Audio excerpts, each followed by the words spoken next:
জাতীয় বিশ্ববিদ্যালয়ের অনলাইন ক্লাসে সবাইকে স্বাগতম।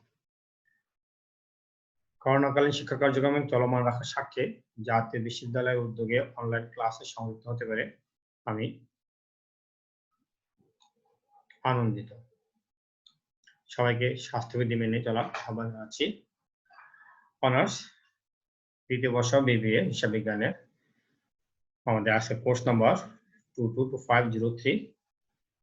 কোর্স শিরোনাম বাংলাদেশ কর ব্যবস্থা। এটি আমার প্রথম লেকচার। আজকের লেকচারের শিরোনাম রয়েছে কর ব্যবস্থা ও করপাত। আমি মোহাম্মদ মাসুম কবির, সহকারী অধ্যাপক, নোয়াখালী সরকারি কলেজ।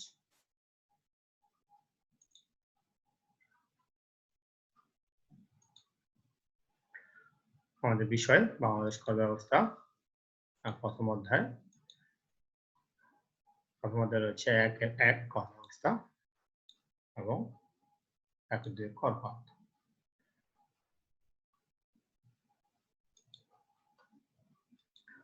সরকারি অর্থ ব্যবস্থা। অর্থশাস্ত্রের যে শাখায় সরকারের আয়, ব্যয় এবং ঋণ সংক্রান্ত বিষয় নিয়ে আলোচনা করে তাকে সরকারি অর্থ ব্যবস্থা বলে। এখানে সরকারের কোন কোন উৎস থেকে কোন নীতিতে কি পরিমাণ অর্থ সংগ্রহ করা হলো এবং কোন খাতে কত অর্থ খরচ করা হলো তার বিস্তারিত ব্যাখ্যা থাকে। অর্থাৎ আমরা বলতে পারি যে সরকারি অর্থ ব্যবস্থা বলতে সরকারের বিভিন্ন উৎস থেকে অর্থ সংগ্রহ, যেমন করারোপ, সরকারি ঋণ, মুদ্রা ছাপানো বা পণ্যদ্রব্য বিক্রয়ের মাধ্যমে অর্থ সংগ্রহ করা এবং জনকল্যাণে এই সকল অর্থ ব্যয় করা, যেমন অর্থনৈতিক প্রবৃদ্ধি, সম্পদের কাম্য বন্টন, বাজার পদ্ধতির ব্যর্থতা দূরীকরণ, আয় পুনর্বন্টন এবং অর্থনৈতিক স্থিতিশীলতার জন্য ব্যয় করার ব্যবস্থাকে বোঝায়।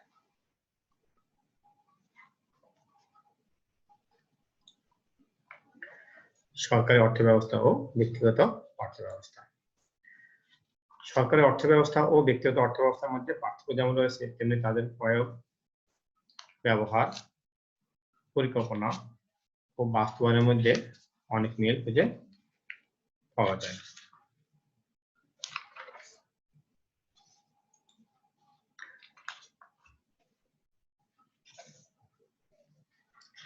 আমরা মূলধন গঠন ও বিনিয়োগ। সরকারি অর্থ ব্যবস্থা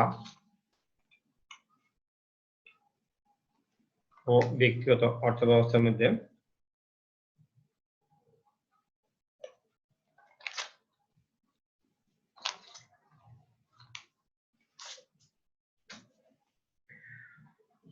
উভয়ই কল্যাণমূলক কাজে বিনিয়োগের জন্য প্রয়োজনীয় মূলধন সংগ্রহ করে থাকে।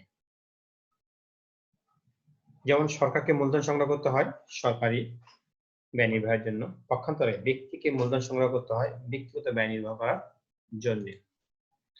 অভাব পূরণ। সরকারি এবং ব্যক্তিগত উভয় অর্থ ব্যবস্থায় সীমিত সম্পদের সর্বোচ্চ ব্যবহারের মাধ্যমে অসীম অভাব পূরণের চেষ্টা করছে। যেমন সরকার বিদ্যুৎ ও এর উৎপাদন সীমিত হওয়া সত্ত্বেও সর্বোচ্চ ব্যবহারের মাধ্যমে জনগণের অভাব পূরণের চেষ্টা করে। পক্ষান্তরে ব্যক্তিরা সীমিত আয়ের সর্বোচ্চ ব্যবহার নিশ্চিত করে অভাব পূরণের চেষ্টা করে। ঋণ গ্রহণ ও পরিশোধ।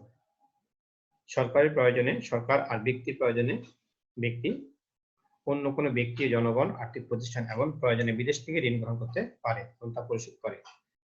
যেমন সরকার সবার জন্য প্রাথমিক শিক্ষা বাধ্যতামূলক প্রকল্পে বাস্তবায়ন করতে গিয়ে বিদেশ থেকে ঋণ নিয়েছে এবং তা পরিশোধের ব্যবস্থা করেছে। পক্ষান্তরে ব্যক্তি তার সন্তানদের উচ্চশিক্ষার জন্য অন্য কোনো ব্যক্তি প্রতিষ্ঠান থেকে ঋণ নিয়ে থাকে, আবার তা পরিশোধের ব্যবস্থা করে। উৎপাদন, বিনিয়োগ, বিনিময়। সরকারি এবং ব্যক্তিগত অর্থ ব্যবস্থা উভয়ই একই ধরনের কতকগুলো কাজে নিয়োজিত থাকে, যেমন মূলধন গঠন, বিনিয়োগ, উৎপাদন ও বিনিময় সংক্রান্ত কাজ। এক্ষেত্রে উভয় অর্থ ব্যবস্থায় পরিকল্পনা করতে হয় এবং বাস্তবায়নের ব্যবস্থা গ্রহণ করতে হয়। কল্যাণ সর্বোচ্চকরণ। সরকারি ও বেসরকারি অর্থ ব্যবস্থা উভয়ই সম্পদের ব্যবহারের মাধ্যমে সর্বাধিক কল্যাণ নিশ্চিত করতে চায়। একক ব্যক্তি তার পরিবার পরিজনের জন্য সর্বোচ্চ কল্যাণ করতে তৎপর, পক্ষান্তরে সরকার সর্বদা চেষ্টা করে সমাজের প্রতি স্তরে তাদের কল্যাণকে নিশ্চিত করতে। আর্থিক সম্পদ সৃষ্টি। আর্থিক সম্পদ হলো সেই সকল বিনিয়োজিত সম্পদ যেখান থেকে সরকার ও ব্যক্তির নির্দিষ্ট সময় অন্তর নিজস্ব পরিমাণ অর্থ আয় হিসেবে আসতে থাকবে। যেমন পাবলিক লিমিটেড কোম্পানির শেয়ার, বন্ড, সঞ্চয়পত্র, ঋণপত্র ইত্যাদি আর্থিক সম্পদের হিসেবে বিবেচ্য। তাহলে আমরা এই আলোচনা থেকে স্পষ্ট প্রতীয়মান হয় যে আমাদের অর্থনৈতিক উন্নয়ন, কল্যাণ সাধন ও মূলধন ও বিনিয়োগ সৃষ্টি উভয় অর্থব্যবস্থায় মূল প্রতিপাদ্য বিষয়।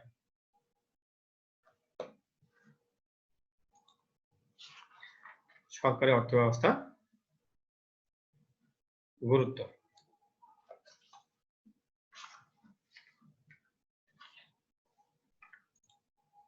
দেশের সার্বিক উন্নয়নের সর্বোচ্চ কল্যাণ সাধন সরকার অর্থব্যবস্থার গুরুত্ব অপরিসীম। রাষ্ট্রীয় কার্যাবলীর ক্ষেত্র বৃদ্ধি পাওয়ার সাথে সাথে সরকারকে প্রশাসনিক কার্যাবলীর পাশাপাশি প্রয়োজনীয় নিরাপত্তা রক্ষা, অভ্যন্তরীণ শান্তি শৃঙ্খলা রক্ষা, শত্রুর হাত থেকে দেশকে মুক্ত রাখা, আর্থিক কার্যাবলী, কল্যাণমূলক কার্যাবলী সম্পাদন করতে হয়। তাই সরকারি অর্থব্যবস্থার গুরুত্ব অপরিসীম। নিম্নে কয়েকটি উল্লেখযোগ্য বিষয়ে সরকারি অর্থব্যবস্থার গুরুত্ব দেখানো হলো।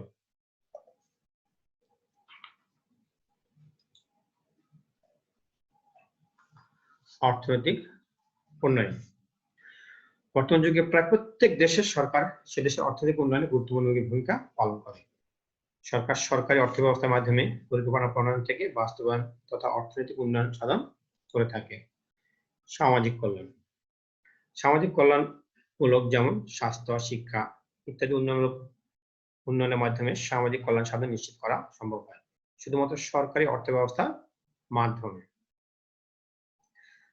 পরিকল্পনা প্রণয়ন থেকে বাস্তবায়ন তথা অর্থনৈতিক উন্নয়ন সাধন, কল্যাণ সাধন নিশ্চিত করা সম্ভব হয় শুধুমাত্র সরকারি অর্থব্যবস্থার মাধ্যমে। সুতরাং সরকারি অর্থব্যবস্থার গুরুত্ব অপরিসীম। পণ্যদ্রব্যাদি সরবরাহ। যে সকল দ্রব্য বা সেবা জনকল্যাণমূলক সে সকল দ্রব্য ও সেবা উৎপাদন ও বন্টন করা সরকারি অর্থব্যবস্থার একটি গুরুত্বপূর্ণ কাজ। যেমন শিক্ষা ও স্বাস্থ্য ব্যবস্থা নিশ্চিত করা, রেডিও টেলিভিশন সম্প্রচার করা ইত্যাদি। তাই সরকারি অর্থব্যবস্থার গুরুত্ব অপরিসীম। সম্পদের সুষ্ঠু ব্যবহার। সরকারি ও ব্যক্তিগত সম্পদের সুষ্ঠু ব্যবহার নিশ্চিত করা সরকারের কর্তব্য। তাই সরকারি অর্থব্যবস্থার মাধ্যমে সরকার সম্পদের সর্বোত্তম ব্যবহার নিশ্চিত করতে পরিকল্পনা প্রণয়ন ও বাস্তবায়ন করে থাকেন। সামাজিক নিরাপত্তা। একটি দেশের সর্বস্তরের জনগণের সামাজিক নিরাপত্তা নিশ্চিত করা সরকারের গুরুত্বপূর্ণ দায়িত্ব। জনগণের যান-মালের নিরাপত্তা নিশ্চিতকল্পে সরকার তার অর্থব্যবস্থার মাধ্যমে প্রশাসনিক কার্যকলাপ পরিচালনা করে থাকে। উৎপাদন উৎসাহ। সরকার সরকারি অর্থ ব্যবস্থার মাধ্যমে উপযোগী আমদানি রপ্তানি নীতি প্রণয়ন করে এবং সরকারি ভ্যাট কর নীতি গ্রহণ করে রাষ্ট্রের প্রয়োজনীয় সম্পদ উৎপাদনে উৎসাহিত করে এবং অপ্রয়োজনীয় সম্পদ উৎপাদন নিরুৎসাহিত করে থাকে।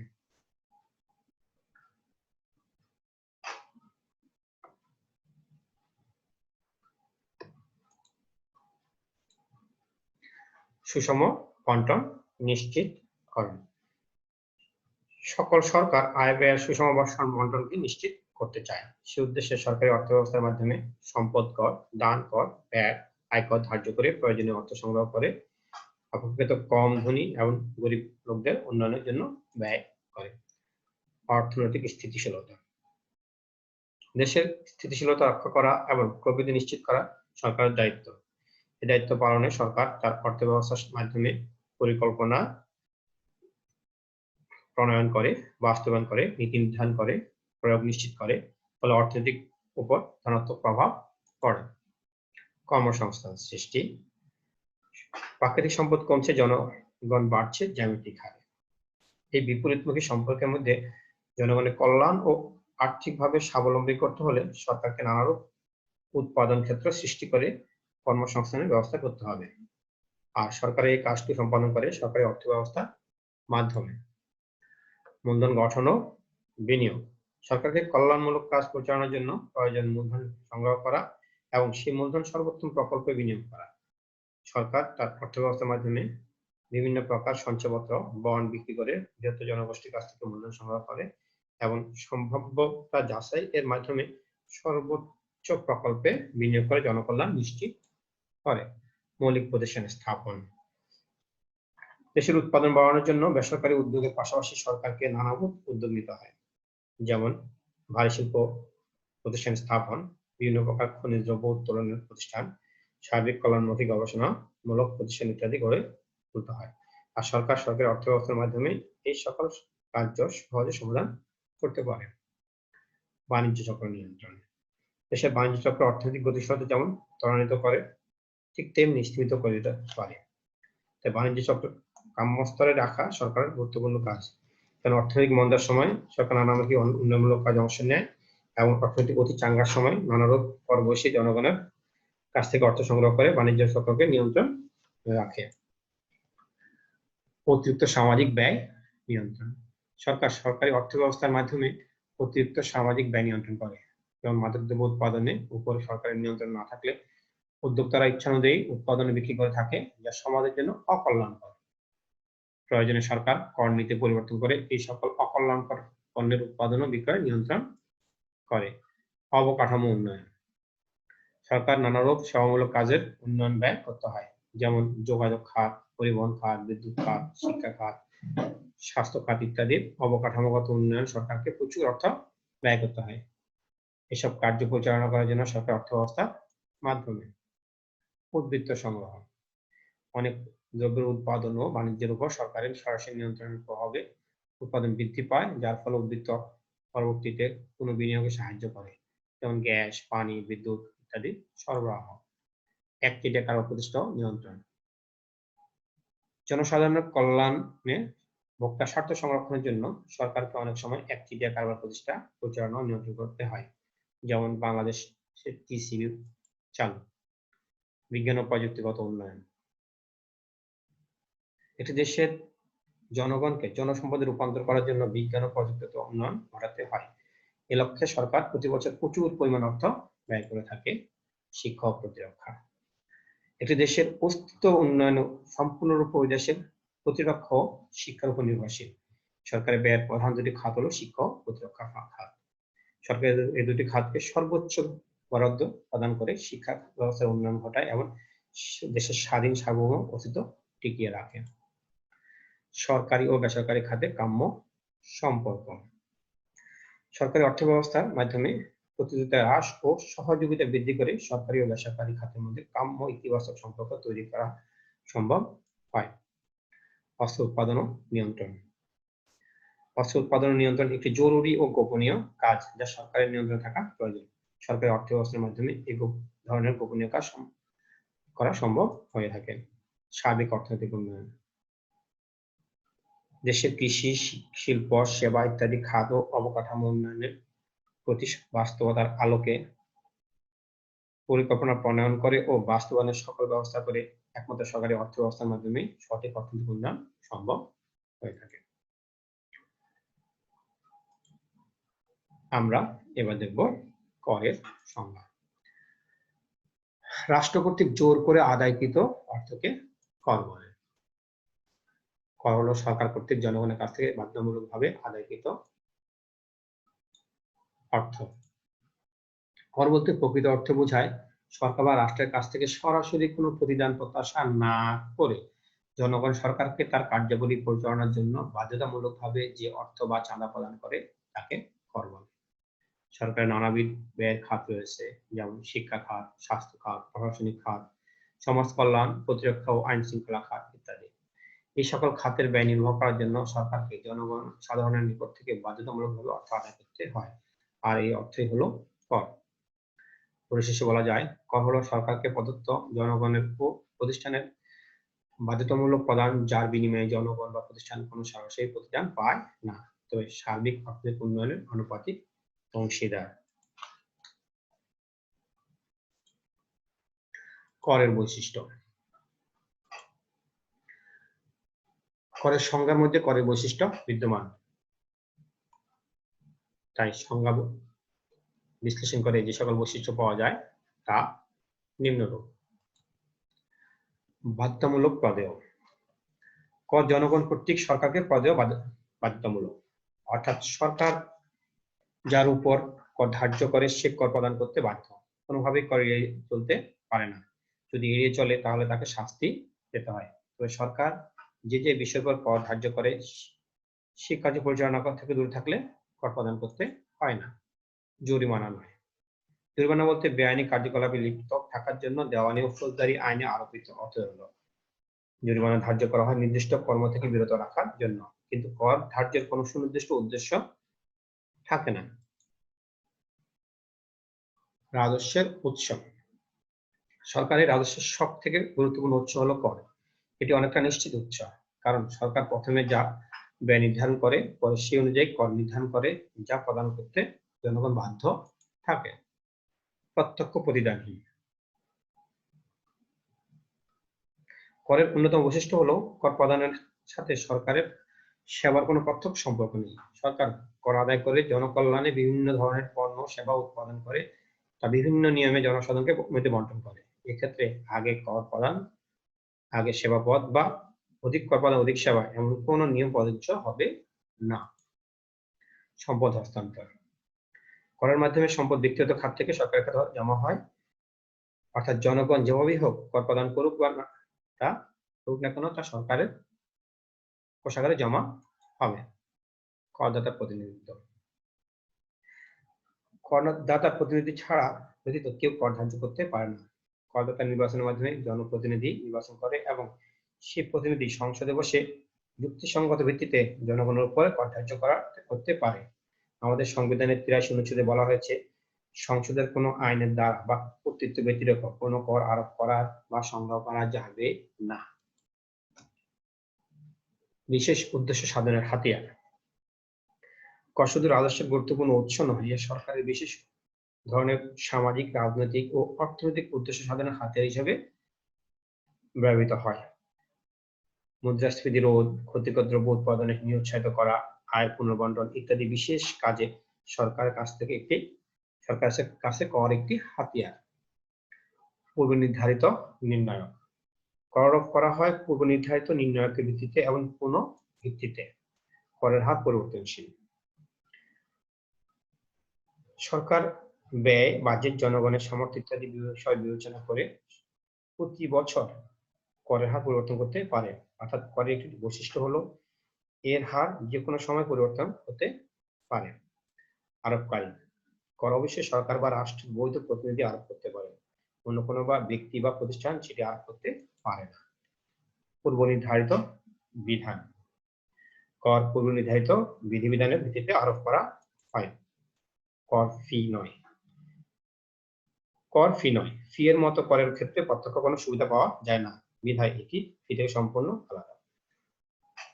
উপরোক্ত আলোচনা শেষে আমরা বলতে পারি যে কর স্বতন্ত্র, পরিবর্তনযোগ্য, প্রত্যক্ষ প্রতিদানহীন, বিশেষ সামাজিক কার্যাবলী সাধনের জন্য সংগৃহীত ইত্যাদি বৈশিষ্ট্য নিয়ে গঠিত জনগণের উপর একটি বাধ্যতামূলক চার্জ। এই হলো করের বৈশিষ্ট্য। আমরা এবার কর ধার্যের উদ্দেশ্য আলোচনা করব। দেশকে সুষ্ঠুভাবে পরিচালনা করা, বহিঃশত্রু আক্রমণ থেকে রক্ষা করা, দেশের অভ্যন্তরীণ শান্তি শৃঙ্খলা রক্ষা করা, দারিদ্র্য বিমোচন, সামাজিক কল্যাণ এবং অর্থনৈতিক উন্নয়নের জন্য সরকারকে প্রচুর অর্থ ব্যয় করতে হয়। ট্যাক্স বা কর সরকারের অর্থ সংগ্রহের একটি অন্যতম প্রধান উৎস। নিম্নে কর ধার্যের উদ্দেশ্য বর্ণনা করা হলো। রাজস্ব আদায়। কর ধার্যের প্রধান উদ্দেশ্য হলো রাজস্ব আদায় করা, দেশ রক্ষা, দেশের অভ্যন্তরীণ শান্তি শৃঙ্খলা রক্ষা করা, রাষ্ট্র প্রশাসনিক কাজ পরিচালনা করা এবং দেশের সার্বিক অর্থনৈতিক উন্নয়নের জন্য সরকারকে প্রচুর অর্থের প্রয়োজন হয়। রাজস্ব আয়ের মাধ্যমে সরকার এই অর্থ সংগ্রহ করে। রাজস্ব আয়ের অন্যতম প্রধান উৎস হচ্ছে কর। শিল্প সংরক্ষণ। দেশের শিল্প খাতকে সংরক্ষণের জন্য দেশীয় শিল্পের উৎপাদিত পণ্যের উপর কম হারে এবং ওই পণ্য আমদানির উপর বেশি হারে কর ধার্য করা হয়। বিলাস সামগ্রী, ক্ষতিকারক দ্রব্যের উপরও বেশি হারে কর ধার্য করা হয়। ভোগ নিয়ন্ত্রণ। কর ধার্যের একটি উদ্দেশ্য হচ্ছে বিলাস সামগ্রী ও ক্ষতিকর দ্রব্য যথা মদ, গাঁজা, আফিম, সিগারেট ইত্যাদির ভোগ নিয়ন্ত্রণ করা। এছাড়াও বিলাস দ্রব্যের ব্যবহার হ্রাস করার উদ্দেশ্য বিলাস সামগ্রীর উপর কর ধার্য করা হয়। আয় পুনর্বন্টন। আর্থিক বৈষম্য দূরীকরণ এবং দেশের সম্পদ ও আয় সুষম বন্টনের উদ্দেশ্যে কর ধার্য করা হয়। বেশি আয়ের উপর ক্রমবর্ধমান হারে কর ধার্য করে এবং সম্পদ কর ও দান কর আদায় করে উক্ত অর্থ জনকল্যাণ খাত ব্যয় করে সরকার জাতীয় আয় পুনর্বন্টনে বিশেষ ভূমিকা রেখে থাকে। সঞ্চয় উৎসাহিত করা। বিনিয়োগ ভাতার উপর কর অব্যাহতির সুযোগ দানের মাধ্যমে সরকার করদাতাদেরকে সঞ্চয় উৎসাহিত করে। জীবন বীমা প্রিমিয়াম, শেয়ার ক্রয়, সঞ্চয়পত্র ক্রয়, ডিপোজিট পেনশন স্কিমে দান, লভ্যাংশ প্রাপ্তি ইত্যাদির উপর কর অব্যাহতি প্রদানের মাধ্যমে সঞ্চয় উৎসাহিত করা হয়। অর্থনৈতিক নিয়ন্ত্রণ। দেশের অর্থনীতিকে অভীষ্ট লক্ষ্যে পরিচালনার জন্য সরকার কর নীতির বিভিন্ন কৌশল ব্যবহার করে থাকে। কর নীতির মাধ্যমে সরকার অর্থনীতির বিভিন্ন খাতকে অভীষ্ট লক্ষ্যে পরিচালনা এবং বিলাসদ্রব্য, ক্ষতিকর দ্রব্য উৎপাদন ও ভোগ নিয়ন্ত্রণ করে। অর্থনৈতিক উন্নয়ন। উন্নয়নশীল ও স্বল্পোন্নত দেশ কর ধার্যের একটি অন্যতম উৎস হচ্ছে দেশের অর্থনৈতিক উন্নয়ন। কৃষি ও শিল্প খাতের উন্নয়ন, অবকাঠামো উন্নয়ন, দারিদ্র্য বিমোচন সহ দেশের সার্বিক অর্থনৈতিক উন্নয়নের জন্য সরকারকে বহুবিধ পরিকল্পনা গ্রহণ ও তা বাস্তবায়নের জন্য প্রচুর অর্থ ব্যয় করতে হয়। কর ধার্যের মাধ্যমে অর্থ সংগ্রহ করে সরকার এসব উন্নয়ন পরিকল্পনা বাস্তবায়ন করে থাকে। সামাজিক নিরাপত্তা। দেশের জনগণের নিরাপত্তা, দেশের স্বাধীনতা সার্বভৌমত্ব রক্ষা, দরিদ্র, বৃদ্ধ, অসহায়দের ভাতা প্রদান, বেকারদের ভাতা প্রদান ইত্যাদি প্রয়োজনে সরকার কর ধার্য করে থাকে। বাণিজ্য চক্র রোধ। বাণিজ্য চক্র রোধ করার জন্য অনেক সময় কর ধার্য করা হয়, অর্থাৎ মুদ্রাস্ফীতি ও মুদ্রা সংকোচন রোধ কল্পে কাম্য বাণিজ্যের ভারসাম্য রক্ষা করার জন্য অনেক সময় অতিরিক্ত কর ধার্য অথবা করের হার হ্রাস করা হয়। অবকাঠামোগত উন্নয়ন। সরকার জনগণের নিকট কর ধার্য করে সংগৃহীত অর্থ দেশের যোগাযোগ, রাস্তাঘাট, সেতু, বিদ্যুৎ ও ভৌত অবকাঠামোগত উন্নয়ন করে থাকে। মূলধন গঠন ও বিনিয়োগ। দেশের অর্থনৈতিক উন্নয়ন, বেকার সমস্যার সমাধান, কারিগরি উন্নয়ন ইত্যাদি প্রয়োজনের সরকার প্রচুর মূলধন প্রয়োজন পড়ে। সরকার করের মাধ্যমে প্রয়োজনীয় মূলধন সংগ্রহ করে এবং তা গুরুত্বপূর্ণ খাতে বিনিয়োগ করে থাকে। আয় বৈষম্য হ্রাস। সকল শেষে আয় বৈষম্য হ্রাস। সরকার আয় বৈষম্য হ্রাসের জন্য বিভিন্ন হারে কর ধার্য করে থাকে। এই জন্য অধিক আয়ের করদাতার জন্য অধিক হারে, স্বল্প আয়ের করদাতার জন্য স্বল্প হারে কর ধার্য করে থাকে।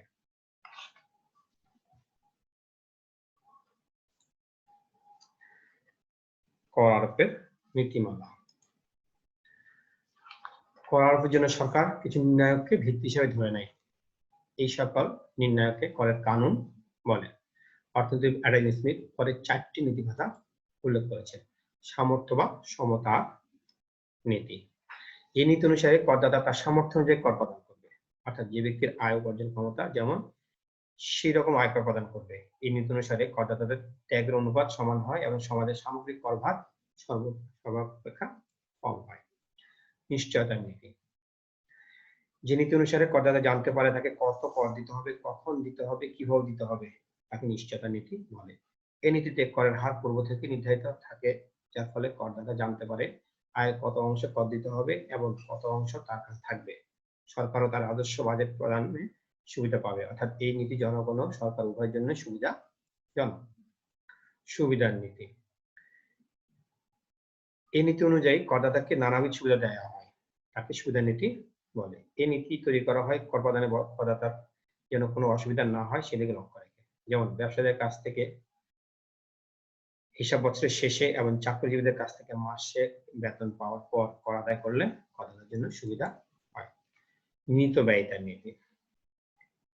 যে নীতি অনুযায়ী কর আদায় করা সর্বনিম্ন করা সম্ভব তাকে নিহিত ব্যয়িতার নীতি বলে। কর আদায় করতে যদি করের সিংহভাগ আদায় খরচ হয়ে যায় তাহলে সরকারের কোনো উন্নয়নমূলক কাজ করা সম্ভব নয়। তাই কর আদায়ের নিহিত ব্যয়িতার নীতি অনুসরণ করতে হয়।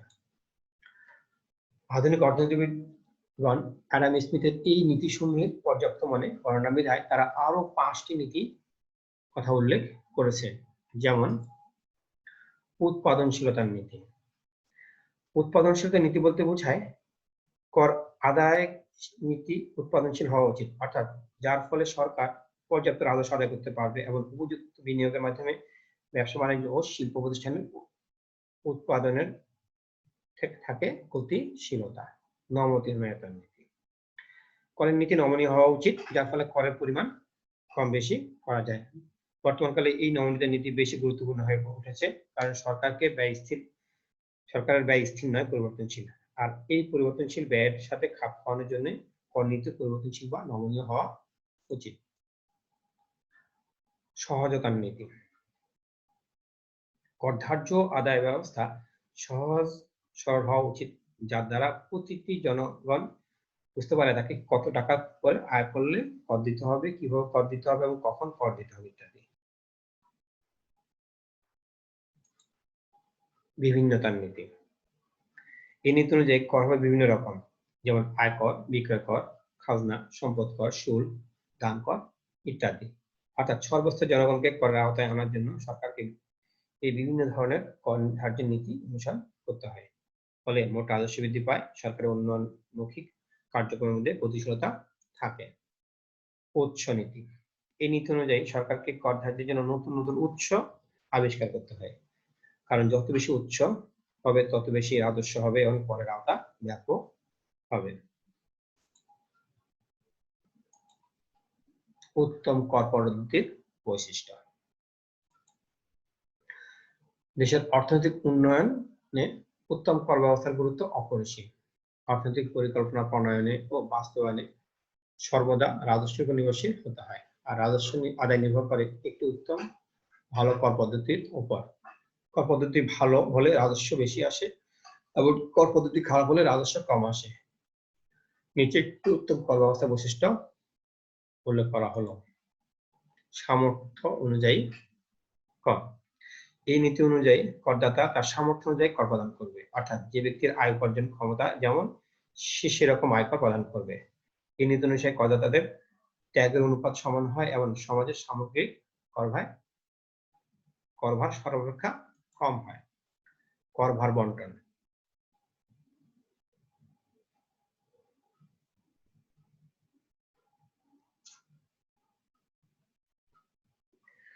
কর পদ্ধতি এমন হওয়া উচিত যার দ্বারা প্রত্যেকটি লোক আনুপাতিক হারে সমান কর প্রদান করতে পারে, অর্থাৎ কার উপর অন্যায়ভাবে করের ভার চাপানো যাবে না। এই নীতি অনুযায়ী বেশি আয়ের লোক বেশি কর দেবে এবং কম আয়ের লোক কম কর দেবে। দক্ষতা। একটি উত্তম কর পদ্ধতি অবশ্যই দক্ষ হতে হবে।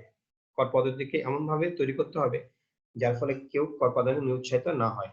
অনেক ক্ষেত্রে দেখা যায় করের কারণে অনেকে অনেক পণ্য ক্রয় করে না, কারণ কর বেশি ফলে কর মূল্য বেশি হয়ে যায়। এমন অবস্থায় কর এমন ভাবে ধার্য করা উচিত যার ফলে ক্রেতারা কখনো কোনো পণ্য ক্রয়ে নিরুৎসাহিত না হয়, অর্থাৎ কর পদ্ধতি হতে হবে দক্ষ। নিশ্চয়তা। একটি উত্তম কর পদ্ধতির সরকারের রাজস্ব কত হবে, করদাতাকে কত প্রদান করতে হবে তা পূর্ব থেকে জানা নিশ্চয়তা থাকতে হবে। ফলে করদাতা ও সরকার সবাই সফল বাজেট তৈরি করে অর্থনৈতিক উন্নয়ন সাধন করতে পারে। সরলতা ও নিরপেক্ষতা। একটি সফল উত্তম কর ব্যবস্থা অবশ্যই সহজ, সরল ও নিরপেক্ষ হতে হবে। অর্থাৎ কর ব্যবস্থা এমন হতে হবে যেন সকল জনগণ তা সহজে বুঝতে পারে এবং কি পরিমাণ কর দিতে হবে তা জানতে পারে। পক্ষান্তরে সরকারকেও তার নিরপেক্ষতার দিকে সজাগ থাকতে হবে। সরকারের আয় ব্যয় প্রমাণ দলিল নিরপেক্ষভাবে আর্থিক বছর শেষে জনগণের কাছে তুলে ধরতে হবে। মিতব্যয়িতা। উত্তম কর ব্যবস্থা অবশ্যই মিতব্যয়ী হতে হবে। সরকারের দিক থেকে এই পদ্ধতি এমন হতে হবে যেন সরকারকে আদায় খরচ ও অন্যান্য খরচ সর্বনিম্ন হয়। আবার জনগণের দিক থেকে দেখতে হবে কর প্রদানের জন্য তাদের ব্যয় সর্বনিম্ন পর্যায়ে থাকে। নমনীয়তা ও স্থিতিশীলতা। উত্তম কর পদ্ধতি অবশ্যই নমনীয় ও স্থির হতে হবে। নমনীয়তা বলতে বোঝায় পরিবর্তিত অবস্থার সাথে খাপ খাওয়ানোর নীতিকে বোঝায়, অর্থাৎ মুদ্রাস্ফীতি রোধে অর্থনৈতিক উন্নয়নে ইচ্ছা করলে কোনো সরকার করের পরিমাণ হ্রাস বৃদ্ধি করতে পারে। স্থিতিশীল অবস্থা বলতে বোঝায় কর কাঠামো এমন হবে যেন করদাতারা পূর্ব থেকে বুঝতে পারে তাকে কত টাকা কর দিতে হবে এবং কিভাবে দিতে হবে। করের সমন্বয়। একটি উত্তম কর ব্যবস্থার অবশ্যই প্রত্যক্ষ পরোক্ষ করের মধ্যে সমন্বয় থাকতে হবে, কারণ প্রত্যক্ষ পরোক্ষ করের উপস্থিতি থাকলে করদাতারা তুলনামূলক আলোচনার মাধ্যমে উত্তম কর কোনটি জানতে পারবে। প্রেষণা। একটি উত্তম কর ব্যবস্থা অবশ্যই প্রেষণামূলক হতে হবে, যার ফলে করদাতারা কর প্রদান, সঞ্চয় ও বিনিয়োগ উৎসাহ বোধ করে। সামঞ্জস্যতা। একটি উত্তম কর ব্যবস্থা সর্বদাই সরকারের অন্যান্য নীতিমালার সাথে সামঞ্জস্যপূর্ণ হবে। সরকারের কোনো নীতির পরিপন্থী হলে অর্থনৈতিক উন্নয়ন বাধাগ্রস্ত হবে। উৎপাদনশীলতা। উত্তম কর পদ্ধতি এমন হতে হবে যেন সরকারের উন্নয়নমূলক কর্মকাণ্ডের প্রয়োজনীয় রাজস্ব সরবরাহ করে উৎপাদনশীলতা বজায় রাখতে পারে। কর ফাঁকি রোধ। একটি উত্তম কর ব্যবস্থায় এমন কিছু নীতিমালা থাকতে হবে যার ফলে জনসাধারণের যে কর ফাঁকি বা কর এড়ানোর প্রবণতা আছে তা প্রতিহত হয়।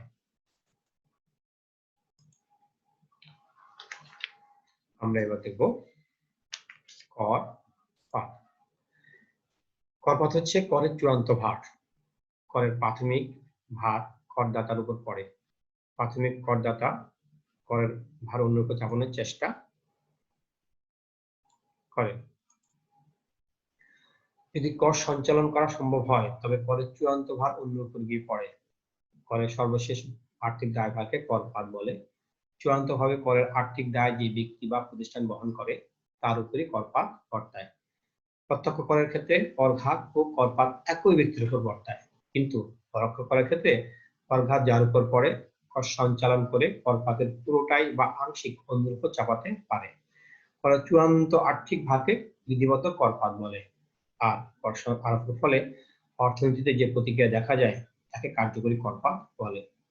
করের ধরন, উৎপাদন ব্যবস্থা, চাহিদা ও সরবরাহের স্থিতিস্থাপকতা ও বাজারের ধরন ইত্যাদির উপর নির্ভর করে কোন করের করপাত কতটা সঞ্চালন করা সম্ভব। কর সঞ্চালন। যার উপর প্রাথমিক কর ধার্য করা হয় সে যদি করভার শেষ পর্যন্ত অন্যের উপর চাপিয়ে দিতে পারে তাহলে করভার অন্যের উপর চাপিয়ে দেওয়ার কার্যবলীকে কর সঞ্চালন বা কর চালান দেওয়া বলে। যেমন চিনি উৎপাদনকারীর উপর প্রতি শতকরা 5% আবগারি কর ধার্য করা হয়। প্রাথমিকভাবে করভার চিনি উৎপাদনকারী পরিশোধ করে, কিন্তু পরবর্তীতে এই করের ভার ক্রেতাদের উপর চাপানোর জন্য উৎপাদনকারী খরচের সাথে লাভ ও প্রদত্ত করের পরিমাণ যোগ করে বিক্রয় মূল্য নির্ধারণ করে থাকে। অর্থাৎ উৎপাদনকারী করের বোঝা শেষ পর্যন্ত ক্রেতার উপর চাপিয়ে দিতে সক্ষম হবে। এই চাপিয়ে দেওয়ার কার্যাবলী হলো কর সঞ্চালন। কর সঞ্চালন পরোক্ষ করের ক্ষেত্রে অনেকাংশে সম্ভব হলেও প্রত্যক্ষ করের ক্ষেত্রে পুরোপুরি ব্যর্থ। কর সঞ্চালন তিন ধরনের হতে পারে। লুকায়িত কর সঞ্চালন। যে কর সঞ্চালন প্রক্রিয়ায় দ্রব্যের দাম বৃদ্ধি না করে দ্রব্যের গুণগত মান বা পরিমাণ বৃদ্ধি করে কর সঞ্চালন করা হয় তাকে লুকায়িত কর সঞ্চালন বলে। সম্মুখবর্তী কর সঞ্চালন। যে কর সঞ্চালন প্রক্রিয়ায় উৎপাদনকারী ও বিক্রেতার উপর ধার্যকৃত কর দ্বারা দ্রব্যমূল্য বৃদ্ধি করে ক্রেতার উপর চাপিয়ে দেওয়া হয় তাকে সম্মুখবর্তী কর সঞ্চালন বলে। পশ্চাৎবর্তী কর সঞ্চালন। যে কর সঞ্চালন প্রক্রিয়ায় দ্রব্যের দাম বৃদ্ধি হয় না, গুণগত মানে পরিবর্তন করা হয় না এবং পরিমাণও কমানো হয় না, তবে উৎপাদন উপকরণ সরবরাহকারীর কাছ থেকে উৎপাদনের উপকরণের কম দামে ক্রয় করার চেষ্টা করে কর লাঘব করা হয় তাকে পশ্চাৎবর্তী কর সঞ্চালন বলে।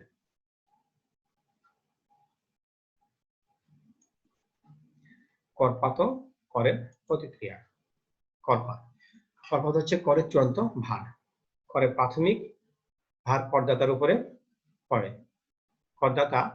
প্রাথমিক করদাতা করের ভার অন্যের উপর চাপানোর চেষ্টা করে। করের আর্থিক দায় যে ব্যক্তি বা প্রতিষ্ঠান বহন করে তার উপরে করপাত বর্তায়। প্রত্যক্ষ করের ক্ষেত্রে করঘাত ও করপাত একই ব্যক্তির উপর বর্তায়, কিন্তু পরোক্ষ করের ক্ষেত্রে করঘাত যার উপর পড়ে কর সঞ্চালন করে করপাতের পুরোটাই বা আংশিক অন্যের উপর চাপাতে পারে। করের চূড়ান্ত আর্থিক ভারকে বিধিবদ্ধ করপাত বলে। আর কর আরোপের ফলে অর্থনীতিতে যে প্রতিক্রিয়া দেখা দেয় তাকে কার্যকরী করপাত বলে। করের ধরন, উৎপাদন ব্যবস্থা, চাহিদা ও সরবরাহের স্থিতিস্থাপকতা ও বাজারের ধরন ইত্যাদির উপর নির্ভর করে কোন করের করপাত কতটা সঞ্চালন করা সম্ভব। কর আরোপের ফলে করদাতা ও সামগ্রিক অর্থনীতির উপর যে প্রভাব পড়ে তাকে কর প্রতিক্রিয়া বা করের ফলাফল বলে। করঘাত পর্যায়ে যেমন কর প্রতিক্রিয়া দেখা দিতে পারে, তেমনি কর সঞ্চালনের বিভিন্ন পর্যায়ে করপাত পর্যন্ত এমনকি অর্থনীতি এর দীর্ঘমেয়াদী প্রতিক্রিয়া করতে পারে। যেমন উচ্চ হারে আয়কর আরোপ করা হলে ব্যয়যোগ্য আয় হ্রাস পাবে বা সঞ্চয় বিনিয়োগের উপর ঋণাত্মক প্রতিক্রিয়া সৃষ্টি করে। আবার অনেক সময় ভোগ হ্রাস করে বা উৎপাদন ও বিনিয়োগ কমিয়ে দেয়। কর আরোপের কারণে যদি মুদ্রাস্ফীতি হ্রাস, কর্মোদ্যোগ সৃষ্টি ও লেনদেনের ভারসাম্যের উন্নয়ন ঘটে তবে তাকে শুভ প্রতিক্রিয়া বলে। অন্যদিকে কর আরোপের কারণে যদি বেকারত্ব বৃদ্ধি, চাহিদা বৃদ্ধি, মুদ্রাস্ফীতি ও উৎপাদন হ্রাস পায়, তবে তাকে করের অশুভ প্রতিক্রিয়া বলে।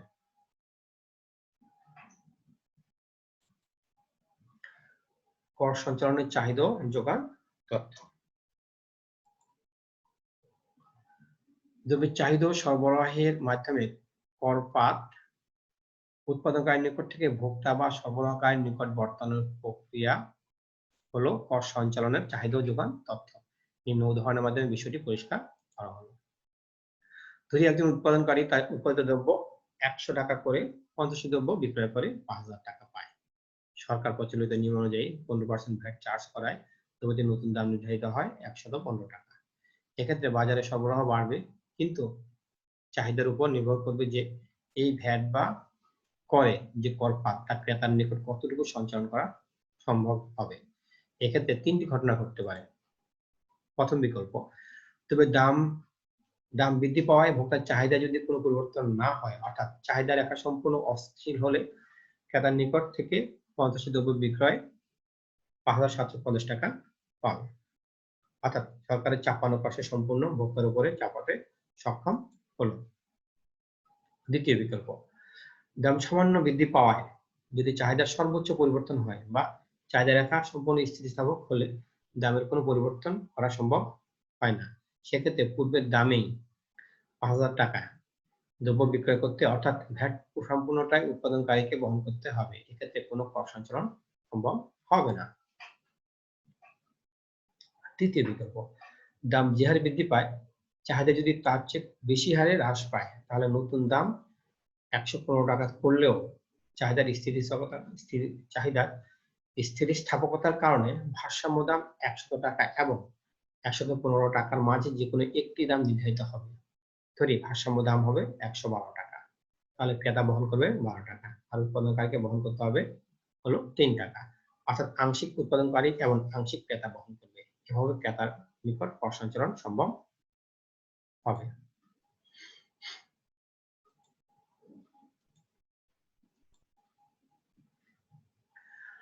আমরা নিজেদের চিত্রের সাহায্যে এই নীতিটা ব্যাখ্যা করতে পারি।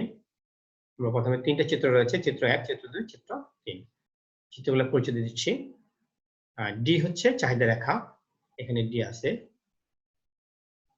S1 হচ্ছে করারোপের পূর্বের সরবরাহ রেখা, S2 হচ্ছে করারোপের পরে সরবরাহ রেখা, E1 হচ্ছে চাহিদার পূর্বে ভারসাম্য বিন্দু, E2 হচ্ছে চাহিদার পরে করারোপের পরের ভারসাম্য বিন্দু।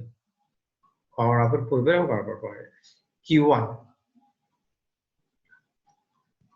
Q1 হচ্ছে করারোপের পূর্বের ভারসাম্য পরিমাণ, P1 করারোপের পূর্বের মূল্য, P2 করারোপের পরের মূল্য, P হচ্ছে করারোপের পরবার মূল্য। আমরা চিত্রে ব্যাখ্যা দিই। চিত্র 1, এখানে চাহিদা রেখা সম্পূর্ণ স্থিতিস্থাপক, তাই দামের পরিবর্তনে চাহিদার পরিবর্তন হবে না। চাহিদা ও বিক্রয়ের কোনো পরিবর্তন না হওয়ায় ভ্যাট 15 টাকা সম্পূর্ণটাই উৎপাদনকারী ক্রেতার নিকট সঞ্চালন করতে সক্ষম হলো। চিত্র 2, এখানে চাহিদা রেখা সম্পূর্ণ স্থিতিস্থাপক, অর্থাৎ দামের সামান্য পরিবর্তনে চাহিদার সর্বোচ্চ পরিবর্তন হয়, ফলে উৎপাদনকারী কর সঞ্চালনের চেষ্টা সম্পূর্ণ ব্যর্থ হয়, ফলে দাম স্থির থাকে, ফলে উৎপাদনকারীকে সম্পূর্ণ করপাত বহন করতে হয়। চিত্র 3, চাহিদার স্থিতিহীনতার কারণে দামের বৃদ্ধি এর হারের চেয়ে চাহিদার হ্রাস হার বেশি হলে নির্ধারিত দাম 115 টাকা হলেও ভারসাম্য দাম হবে 100 টাকা ও 115 টাকার মধ্যে যে কোনো একটি নতুন দাম। এক্ষেত্রে চাহিদার স্থিতিস্থাপকতা যদি সরবরাহ স্থিতিস্থাপকতার চেয়ে বেশি হয়, তাহলে উৎপাদনকারীকে বেশি করপাত বহন করতে হবে। কর সঞ্চালনের প্রভাব বিস্তারকারী অতিরিক্ত উপাদান।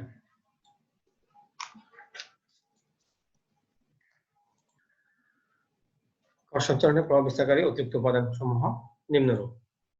বাজারের ধরন, বাজার শ্রেণীবিভাগের উপর কর সঞ্চালন নির্ভরশীল, কারণ বাজারের ধরনের উপর চাহিদা ও সরবরাহ হ্রাস বৃদ্ধি পায়। উৎপাদন ব্যবস্থা। উৎপাদন ও কর সঞ্চালনের আরেকটি উপাদান, কারণ উৎপাদনের হ্রাস বৃদ্ধি কর সঞ্চালনকে প্রভাবিত করে। করের ধরন, করের ধরন ও কর সঞ্চালনকে প্রভাবিত করে। করের ধরন প্রত্যক্ষ হলে কর সঞ্চালন সম্ভব নয়, কিন্তু করের ধরন পরোক্ষ হলে বেশিরভাগ ক্ষেত্রে কর সঞ্চালন সম্ভব হয়। চাহিদার পরিমাণ, ভোক্তার চাহিদার উপর কর সঞ্চালন নির্ভরশীল, কারণ চাহিদার ব্যাপক পরিবর্তন অনেক সময় কর সঞ্চালন একেবারে সম্ভব হয় না। আবার চাহিদার কোনো পরিবর্তন না হলে 100% কর সঞ্চালন সম্ভব। সরবরাহের পরিমাণ, দ্রব্য সরবরাহের উপরও কর সঞ্চালন নির্ভরশীল, কারণ সরবরাহ বেশি বা কম হলে মূল্য কমে বা বাড়ে, ফলে কর সঞ্চালন প্রভাবিত হয়। হ্যাঁ, সবাইকে ধন্যবাদ জানিয়ে আজকের ক্লাস শেষ করছি। তোমাদের বুক রেফারেন্স হিসাবে আমি যে বইগুলোর কথা বলবো, একটি রয়েছে বালা, এসকে অ্যান্ড আদার্স, বইটির নাম tax laws with professional practice. এবং এছাড়াও আমাদের দেশীয় বাংলা রাইটারের তোমরা একাধিক বই সংগ্রহ করতে পারো। এর মধ্যে রয়েছে মিলিনিয়াম পাবলিকেশনস, বাংলাদেশ কর ব্যবস্থা, কমার্স পাবলিকেশনস, বাংলাদেশ কর ব্যবস্থা। এছাড়াও আরো বই রয়েছে, তোমরা সেগুলো দেখতে পারো। ধন্যবাদ সবাইকে।